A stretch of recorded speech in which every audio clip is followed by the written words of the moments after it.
Hello all, I'm standing here next to the Lucas Nüller Industry 4.0 car production, which we have redeveloped over the last 1.5 years.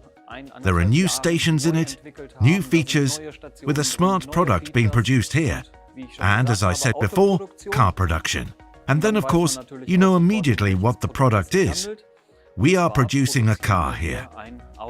This car consists of 3 parts. On the one hand, we have the undercarriage. On the other hand, we have a function board in there, and on top of that, a chassis in 2 different variants. Once as a passenger car version, or also as a transporter version. And with our IMS stations, we are now mounted here on the IMUs, that is, the Industrial Mechatronic Units. With these stations, we now produce these complete cars. This starts here in the first station, where the chassis or the carriages are located. And these undercarriages are then lowered onto the workpiece carrier and are then ready to receive the function board.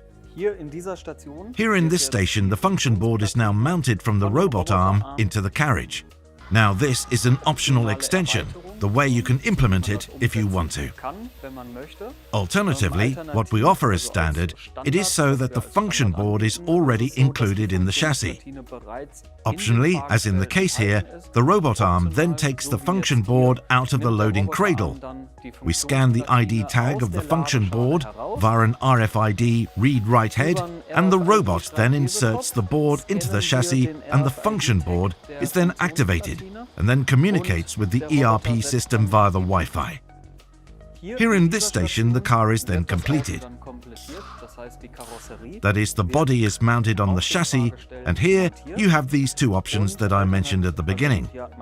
Once passenger car, or also the transporter form.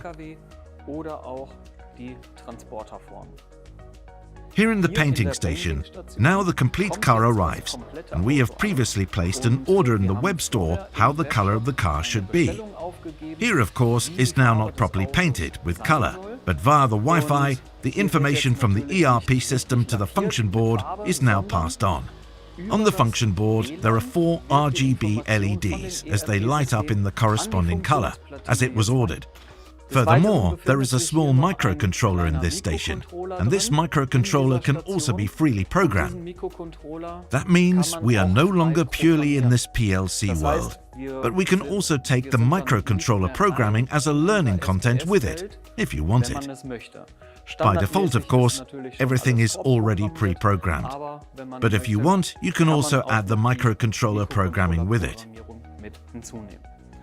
After the car has been painted at the painting station, it goes on to the labeling station.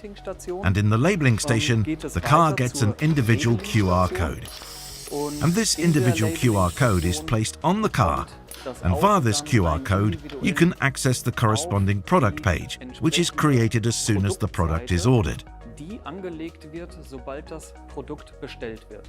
This means at the time of the order via the web store, a product page is created especially for this car, where all information can be viewed.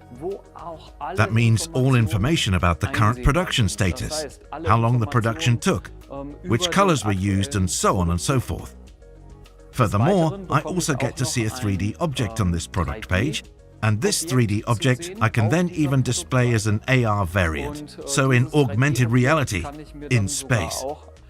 That means the car I have ordered, I then see in the room as a 3D model standing on the floor, or on the table, which you can then project wherever you want. At the very end, we have our own handling station here, and the handling station takes out the finished car via a suction pad, sets it down here, and the finished car is then ready to be sent to the customer. This is now a possibility of a car production, as we have now implemented here with this optional extension of the robot. There are also other expansion stages, which means that this plant can also be built a little more compactly, where we simply omit individual functions.